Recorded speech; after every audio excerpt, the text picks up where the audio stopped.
Hey everybody, I wanted to give you an overview of chapter 15. We're talking about manifest destiny in the growing nation. Um, you can use this as a review. You can use it throughout your study of chapter 15. Take it piece by piece, whatever you decide. It is a resource for you. So let's dig in here, talk about manifest destiny in the growing nation. Um, First, we talk about the Louisiana Purchase, but let me go back just a moment in this term of manifest destiny. That's a belief system, an idea that people had back in the early and mid 1800s that the United States had the God given right and duty to expand the American way of life across the North American continent. So you want to take a look at that and make sure you understand what manifest destiny is here before we start talking about how the United States gained its shape. But the first one we're going to talk about is the Louisiana Purchase. Um, Thomas Jefferson was president. It was 1803. He buys this piece of land from France. Napoleon had the control of this land. He had plans to use it to supply food for his slaves in Haiti. But the slaves revolted, so he didn't need to have French farmers there anymore. And he was about to go to war with Great Britain. So what ends up happening is he sells the Louisiana Purchase to Thomas Jefferson, who some might say he went beyond the Constitution when he bought this. But that's for another discussion. I want to just talk about the land itself. The big thing you want to remember here is that it nearly doubled the size of the United States. And later on, what we'll talk about here is that Lewis and Clark go in, explore this territory, do some mapping, do some scientific studies, things like that. But the Louisiana Purchase doubles the size of the U.S. It's bought by Thomas Jefferson, and this is really the first big land acquisition that we see through a simple real estate transaction. That gets us to the next one here. We're talking about Florida. Basically, Florida was controlled by Spain for a long time. It was not one of the original 13 colonies. But later on, what we end up seeing is that this territory was ceded or handed over by Spain to the United States in 1819. Now, part of the story that you want to remember is that Andrew Jackson went and he did invade Florida against the wishes of President James Monroe. He ends up basically taking over Florida. He is trying to end raids of Seminole Indians and runaway slaves into Georgia, onto Georgia farms in particular. So he was supposed to secure the border. He goes in, invades, takes over Florida. And then what ends up happening is the Secretary of State, John Quincy Adams, and other cabinet members convince James Monroe that this is actually the right thing to do. The big thing James Monroe was concerned of was that Spain was going to declare war on the United States, and we wanted to avoid war. But that didn't end up happening. Spain ends up giving Florida to the United States for the debt that was incurred by all the things stolen on the Georgia farms, and that equaled about $5 million.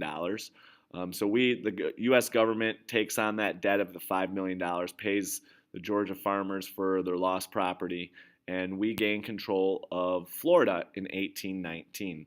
One little thing you want to add to that is that part of the agreement said that Spain could continue its holdings in the areas we know today as Texas. But nonetheless, the United States gains control of Florida in 1819. That brings us to the Texas annexation and how the United States gained control of Texas. What we end up seeing is that Mexico and really opens up. They gain their independence. They open up the Texas area for colonization. They want to get it. They want to improve this area. So a lot of people in the United States, particularly in the South, they see Texas as a way to expand the cotton kingdom, I guess is one way to put it.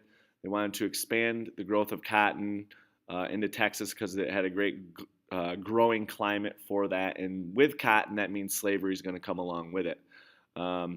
So Americans are immigrating into Texas. A guy named Stephen Austin sets up one of the big settlements.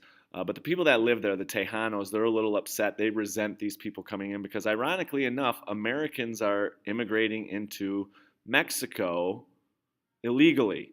So that's something interesting to think about, especially when we think about the climate today around illegal immigration into the United States by people south of the border. So what ends up happening is Stephen Austin goes down, talks to Santa Anna. Santa Anna says, basically, I feel like you're in open rebellion right now. So he throws Stephen Austin in jail. And really all he was trying to do is say, hey, can we continue to settle? Can we open up the border for immigration?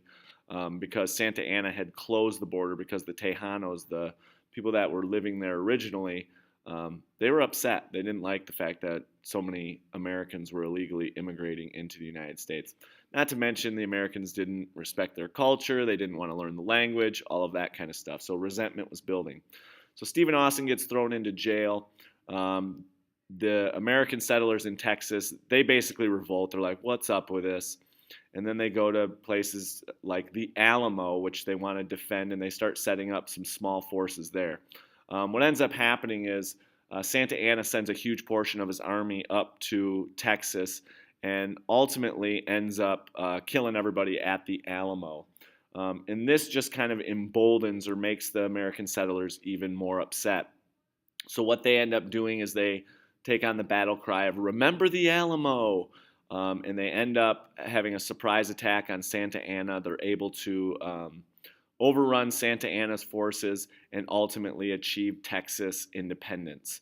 And this is what ends up happening. But the debate isn't over because Texas becomes an independent republic for about 10 years after they gain their independence. So that means they're not under the control of Mexico. They're not under control of the United States.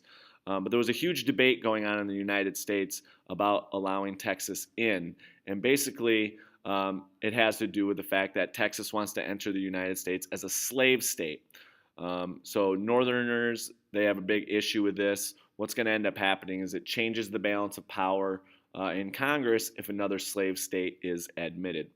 Overall, Texas ends up becoming the next state in the United States, the 28th state in 1844. Yeah, so we see Texas. There's some issues still that we're going to talk about in the near future here, but nonetheless, Texas becomes a state here in 1844, 1845. So that brings us up to the Pacific Northwest, the Oregon country. Basically, this guy, Jedediah Smith, finds a great route to get to Oregon, and people are going there, and they're hearing that it's really awesome. They talk about it being a pioneer's paradise. Now, what's interesting about this, people are like, ooh, Oregon, that sounds great. The guy who's running for president, a guy named James K. Polk, he later on becomes known as the Manifest Destiny president. One of the reasons we call him that is because he ran his entire presidential campaign on this idea of 54-40 or fight. And he was just talking about the United States had joint occupation of the Oregon Territory, which stretched all the way up north, almost to Alaska, but a large portion of what today is known as British Columbia. And 54-40 is that line of latitude that marks the northern border of the Oregon Territory. And he says 54-40 or fight in his political campaign. So he's got this political promise of getting all of the Oregon Territory, and he's willing to fight for it. But what ends up happening is when he's elected president, he ends up sitting down with Great Britain, and through diplomacy, through talking it out and coming up with a deal, instead of going to war, they decide to kind of split the Oregon country in half, and the United States settles for the 48th parallel as the northern border, and then Great Britain takes the northern portion of the Oregon country. So basically, James K. Polk compromises for half of Oregon and doesn't follow through on his campaign promise, but nonetheless gets a huge tract of land that we know today as Washington, Oregon, and Idaho. So that brings us to the Mexican Cession and the War with Mexico. The War with Mexico started with a dispute in Texas. There was an issue over a border. The Americans thought it was further south at the Rio Grande, and then the Mexicans thought it was further north at the Nueces River. So what ends up happening is forces end up converging on each other. There's a small battle that takes place. Some Americans die, and James Polk, the president at the time, sees this as Mexico invading the United States, whereas Mexico saw it as they were defending their territory because the United States had gone in and put an attack on in their territory. So it all starts with this dispute. So once this happens, James Polk declares war on Mexico. A lot of the areas in the north of Mexico, which we know today as like New Mexico and California, basically when we sent troops over there, there wasn't any fighting, and these areas were sparsely populated. It was very hard to govern for Mexico, so these were easy areas for the United States Army to gain control of. But as they go further south into places into Mexico, Mexico City, Monterrey, the fighting gets intense. It gets crazy. They send people down there. They send the Navy down there. Overall, there was a lot of large battles. A lot of people end up dying. But when it's all said and done, the United States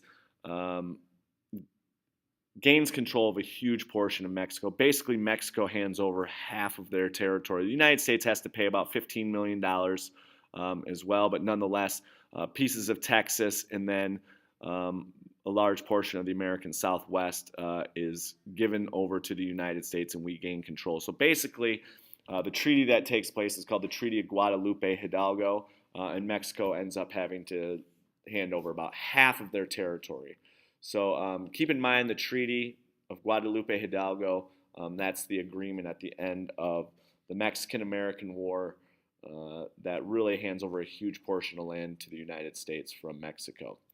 Another reason, again, why James K. Polk is called the Manifest Destiny president, because the guy got a ton of territory while he was president, including the Mexican cession in the Oregon country. The last one, a little strip of land down in modern-day Arizona, in the Sonoran Desert, I guess, is a place that you could talk about where this is. It's called the Gadsden Purchase. It was purchased by this guy named James Gadsden in 1853. And basically, he wanted a flat strip of land for a transcontinental railroad stretching from the southern portion of the United States, the eastern to the western. And this was an easy flat strip of land, good for a railroad route. So this is the Gadsden Purchase, a little piece of land that we talk about in chapter 15. But overall here we see how the United States pieced together the land that we know as the 48 contiguous states of the United States of America. But this is the last piece. Rewind, check out some of those highlights here on this presentation, and best of luck to you here with your test, your review, and double checking your studies. So, all right, see you next time.